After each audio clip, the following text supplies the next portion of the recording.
Well, we've made it. We've wrapped up season 1, but before we head into season 2, I wanted to share with you some of my favourite episodes. Now, remember Ryan from our Smile Lift episode? Dr. Medden gave him a whole new set of choppers. Let's see how they turned out. I'm on top of the world and now I'm living, and the good just gets better, keeps on giving. Not even close to the end, it's just beginning. Life is getting lighter while the days are getting brighter, yeah. And it's a good, I won't even worry anymore. Took all my cares, still can kick them all out the door. Go on and try, come and tell me what you're waiting for. Move and keep them going till your life is overflowing, yeah.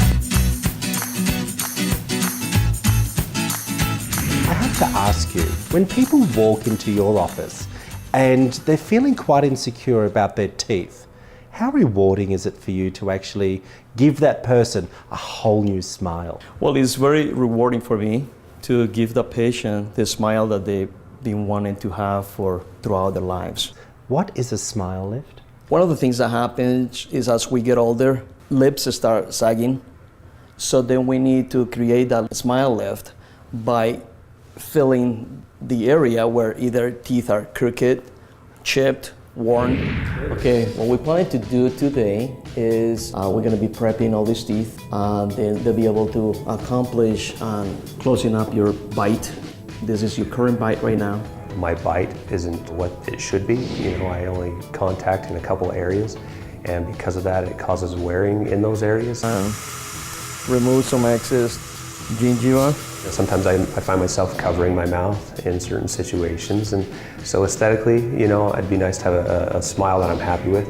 Some of his teeth have rotations in different ways. There's some rotated more toward the inside of the mouth. That's how we're going to actually trim some of the teeth. I'm shaping the teeth right now, still continuously touching them and see which is the way that I need to give them the best look. So we're just gonna straighten the tooth by doing this. You're gonna look like $1 million, man. Yeah. You're gonna look really good. Dr. Medden's the only one who's ever asked me, do you like your smile? And my answer to him was no. And of course he was able to diagnose other things, more important things about my bite and what else is going on. But I know I've been unhappy, and he's luckily able to help me out with that. Now the lower teeth are really small, so a lot of care has to be taken when you're prepping them.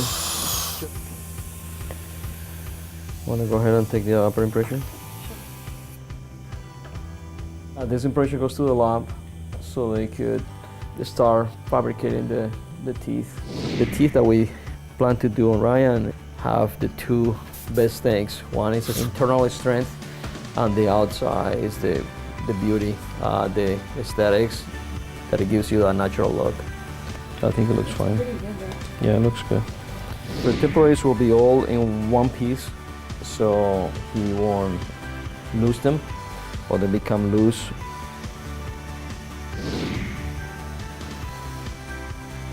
You could see him there with a new set. When we're trying to get the temporaries not to affect the gums in any way, I like to remove it, clean it out, and then cement it. I'm still young, but I'm getting older, and I feel like I just want to get it done now and not have to get it done later down the road. Many people do get it, later down the road, and everybody's answer is, I wish I would have gotten this done a long time ago. And so I'm finally at the point to where I just want to, I want to get this done and enjoy, my smile, my life, get rid of the headaches, and have a natural bite, a bite how it should be. Have that back without having to continue to suffer. Okay, so now Ryan is fighting all his teeth. We'll just glaze his teeth. I'll put a lot of little details on the temporaries. Very nice. When I talk to other people, when they find out I'm getting this done, almost 100% of the time everyone tells me that they're not satisfied with their teeth as well. So there is something that can be done. Whether it's this type of procedure or something that's not as invasive. This is the big day for you. Yes, it is. Okay, yeah. Well, these are the real ones. We're going to take the temporaries off, and then we'll try in the real teeth, see how they feel, and then if everything is a go, then we place them. Okay. So Ryan's gums look really great. That's a key part, is just having the patient be really compliant with home care.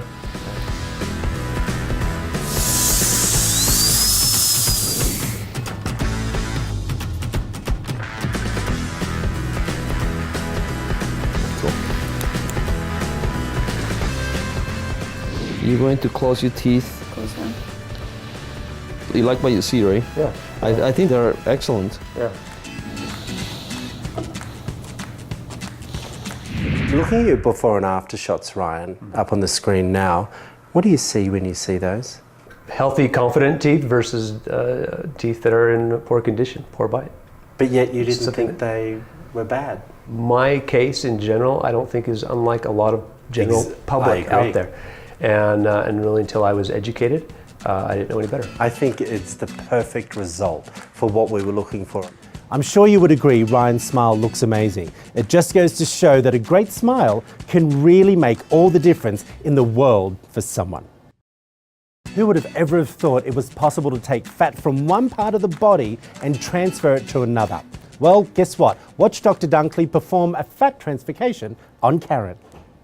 Today is about fat grafting. Some of the visible changes that happen as we age are wrinkling and volume loss to the face.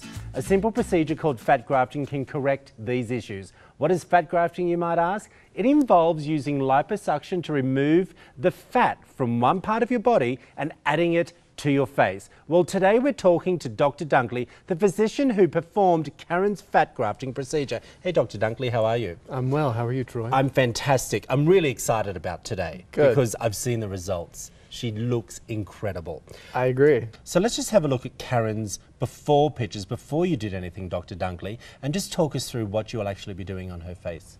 Okay. So she's looking quite baggy under the eyes, isn't she? There's a few places where she's got some noticeable volume loss. Under the eyes is a common area, as well as what we call the nasolabial folds or the smile lines around the mouth. A little close here, okay? Fat can be taken from any part of my body and put anywhere else in my body. So Dr. Dunkley will be taking a little bit from my abdomen, freezing a little bit more for later. Then I'll just come back in another 2 times, I think. Never in my life did I think I would be a candidate for cosmetic surgery. I never even thought about cosmetic surgery, let alone being a candidate for cosmetic surgery. So in doing the research and hearing about the different options available out there and then looking in the mirror every single day, the wrinkle after wrinkle after wrinkle, I felt like this, why not? This would be a good way to go. We start at the bottom and kind of work my way up. So here's our little cannula. We'll inject the fat through.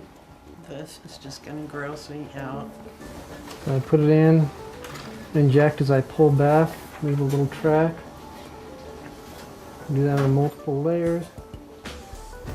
Right now I'm filling in that marionette line right here, as well as what we call the pre-gel sulcus. So right in front of the gel you have an indentation, and if I put a little bit of fat in there, it disguises that indentation and gives you a smoother contour.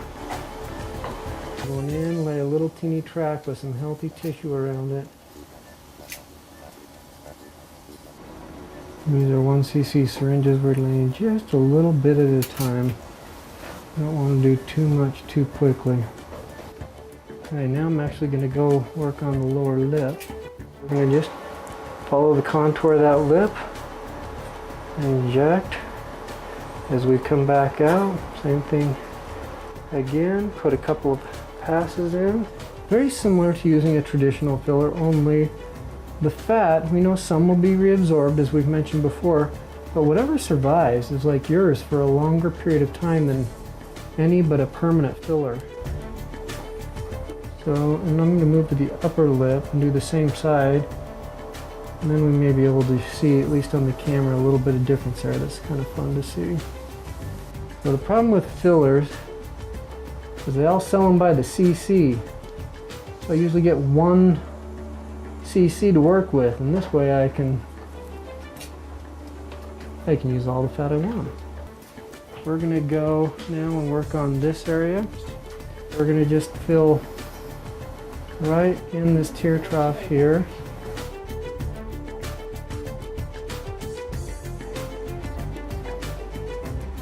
I'm doing a little bit of fat under each of these individual wrinkle lines up here in the head, the forehead, and this is going to make a really nice change. You get the dual benefits of volume and stem cell. See the wrinkles. The last thing I'm going to do is work on these brow pads. Just give her a little bit of volume back here above the eye, and actually probably give her just a teeny bit of lift there too. My expectations are to have a look that's refreshed and maybe not necessarily pulled back. I hope to turn 10 years back on the clock. Well, we just watched Dr. Dunkley perform Karen's fat grafting procedure. Now let's talk to both of them about it. Hey guys, how are you? Hi, fine, Doing thanks. Well, Karen, I have to say, you look incredible. Thank you. Thank Dr. Dunkley. Thank Dr. Dunkley. Do I look like a younger you? Well, you do. You just, it's quite extraordinary. I'm sitting here thinking, looking at your before pictures, like I'm thinking, is it almost the same woman? I appreciate you That's coming in. true, And yes. thank you for sharing with everyone at home your procedure. I think you did an incredible job, Dr. Dunkley. The goal of cosmetic surgery is to help create a more confident and happier you. I couldn't agree more with this philosophy. I firmly believe that you should do whatever it is that makes you happy and comfortable. If that means using your own fat like Karen has to create a fuller face, then I hope that's what you do. Well, you gotta love the good old liposuction. Karen looks fantastic. What an incredible change. Well, stay tuned for more transformations after the break. Looking for the perfect beauty product? Each week, The Younger You highlights a standout product in the health and beauty industry. Head over to theyoungeryou.tv and check it out. Love to hear your comments.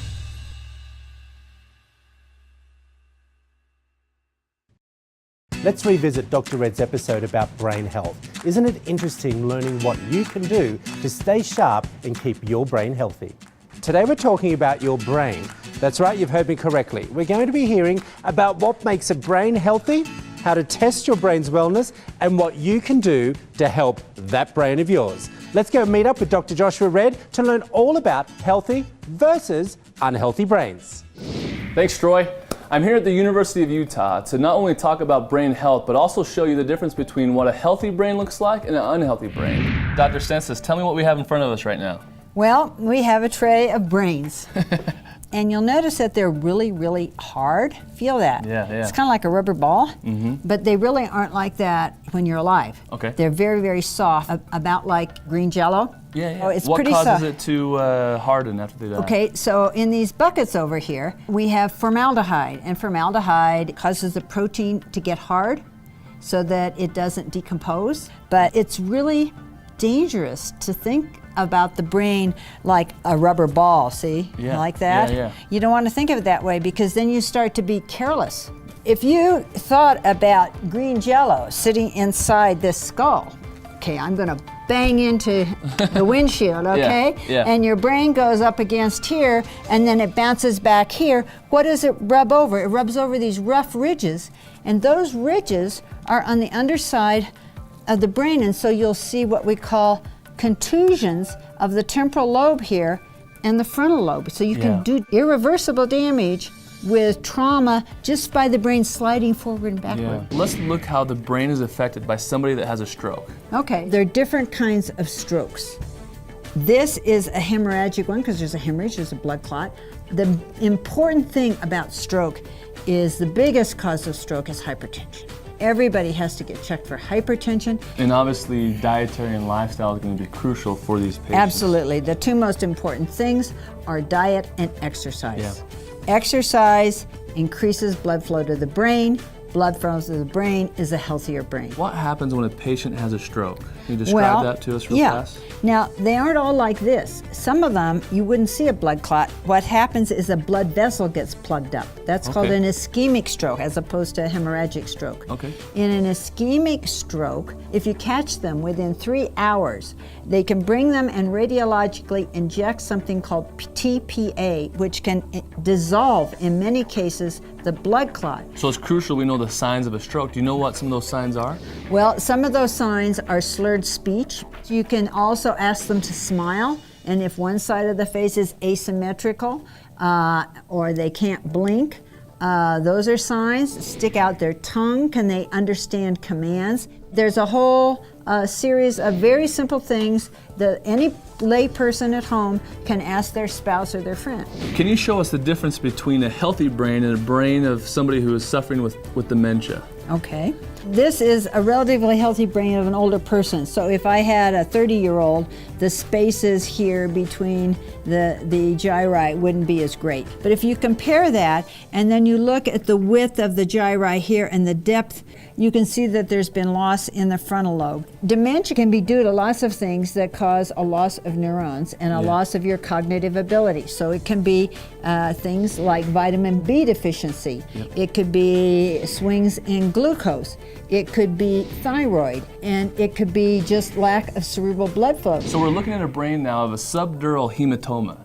And this is what happens when someone hits their head too hard. This was fatal, okay? So this is a dura that's supposed to protect the brain, but didn't in this case. And this is a big blood clot. Wow. This could be due to a bicycle accident, a car accident, falling, and it makes the important point that we want to protect the brain. Yeah, make sure we're wearing helmets at all times. And seat belts. Yep. Dr. Red has set up some of these items on this table to find out whether my brain is any good or whether I need to have some serious treatment. Hey, Dr. Red, how are you? Good, how are you doing? Good. Now, two things first. Let's talk about bread. Why is that bad for us and our brain? Okay, so here's the biggest problem with this. If we have sensitivities to bread, this is going to speed up neurodegeneration more than anything, probably. Seriously? Yep. And the way that we can check for that is called a transglutaminase antibody. What does that mean? It basically checks for celiacs, it checks for how our immune system responds to gluten when we eat it. The research is showing now, if we have this antibody present, this is the worst possible thing you can have. Dr. Red, are you talking about just white bread or all breads in general? Any bread. In fact, the more wheat that you go, the worse it's going to be because the more gluten it will actually contain. Now, second one, I see that sugar there, which I just want to grab hold of. Yeah, I love sugar. Sugar. Our diets as Americans are really composed of a ton of sugar. Simple sugars, artificial sweeteners, and then also high fructose corn syrup and simple carbohydrates Well, as high fructose corn syrup is in just about everything. I know. Like, seriously, how do you cut that out? If we can just minimize the amount of sugar that we have, that will decrease insulin resistance. As we constantly are eating sugar over and over again, our cells become intolerant to that, to where they're not allowing the proper glucose that it needs because of the insulin resistance. The brain is one of the most fascinating organs we have. When we come back, I want to show you how becoming the younger you can start when you're so young. Like us on Facebook and follow us on Twitter for updates on the show and how to join the Younger You conversation. This show is all about finding the younger you, and most people would think it's only for older people, but not in this case. I wanted to show you again a procedure that helped a young man with his self-esteem issues. Watch as Dr. Thompson performs ear pinning on an 11-year-old Angel. Today on the show, we're talking all about otoplasty, which is a procedure performed on the ears that stick out just a little bit more than necessary. Welcome, Dr. Thompson. How are you? Fine, Troy. I want to ask you, for people who don't know, now we say ear pinning. Otoplasty is the technical term. Right. What is it? Otoplasty is simply a procedure where you reposition the ear, just change it from a different position. And most commonly it's an ear that just sticks out too much, and so there's a fairly simple surgery that we do to reposition the ear. You ready for this? Yeah. Are you excited? Good. I'm Angel and I'm 11 years old. What are we going to do today? Pin my ears back. Okay. They get in the way. They're right here. Sometimes I want it back. He's feeling good for himself, but I'm so excited if they feel better. He has decided to do it. All the time he had the long hair, and then the kids maybe laughing to him because it's open a little bit and the hair is like this. But I was excited. He wanted to do it. I've noticed a lot of times with boys, if they have prominent ears, they wear their hair long because they want to hide their ears. Okay, so what I'm going to do first is do some measurements of his ears, and then that'll give us a reference point. The reason his ears stick out is because he does not have what's called an antihelical fold, which is this fold right here. So if I let his ear go, it just comes right out, and I need to create that fold for him. And so I'm going to put some permanent sutures in to accomplish that.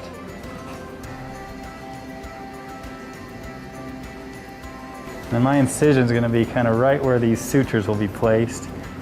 The advantage of that is once we have that fold, it'll be like back like this, and you won't be able to see that incision at all. It'll be completely hidden.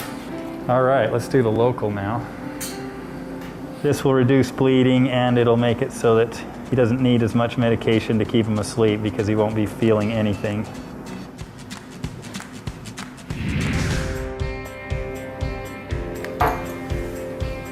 This incision just tends to really be very minimally visible when it heals up, so I like to do it this way. Now I'm going to just expose the cartilage on the back side of the ear, and I'll also expose those stitches that I placed so I can see exactly where I want to place them on the back. So I'm exposing this back side too so that I can actually pull the ear a little closer to the head. So I'll put a series of permanent stitches in the cartilage here to create that fold on the front. So now you can see that all of a sudden it looks like a normal ear because it has this fold. If you look at Monica's beautiful ear here, you can see she has that fold, and now he does too. I'm actually stitching the ear back against his head just a little bit with this stitch because now that I've created that fold, I also want to set the ear back just slightly. Now that looks good. It, I think, is in a good position. It looks really natural. So yeah, this ear now just looks kind of pretty much like a normal ear. This one still doesn't have a fold or anything, and so we need to set it back. But I think this position I'm pretty happy with where it is right now.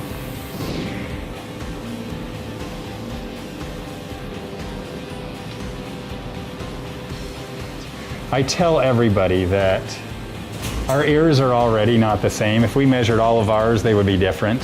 One side's usually out a little bit more than another one, and so I think if you have that expectation going in, even though when we're done, I'll measure these and they'll all be within 1 millimeter of each other. Sometimes they relax a little bit differently, or they heal a little bit differently, come on out. And so you can have a little difference in the final appearance or position of the ears. Now, Dr. Thompson, let's look at Angel's before shots. Did they stick out that much? Did you think that they were that bad? Well, this is all a combination of what the patient sees and what I see. The most common problem with ears that stick out is that this fold right here is not there, and so it makes the ear go like this. It's not so much that the ear is out, but the fold isn't there, and so if we recreate that fold, all of a sudden the ear sits where it's supposed to be. Okay. What did your mum think about when you said you wanted to have this done? She was like, I'll stick with you if you want to do it, but if you don't, just let me know. Your choice. Yeah. And I think that's the important thing here, Dr. Thompson. It really is you here to see if the kids want to have it done. Being a younger you is about more than cosmetic surgery. It's also about confidence, no matter what age. Next week on The Younger You, I'll be back to show you more of my favourite moments from Season 1. And I want to show you a sneak peek from Season 2. For more information, head over to our website at theyoungeryou.tv, and I'll see you next week. The Younger You set provided by Madison McCord Interiors.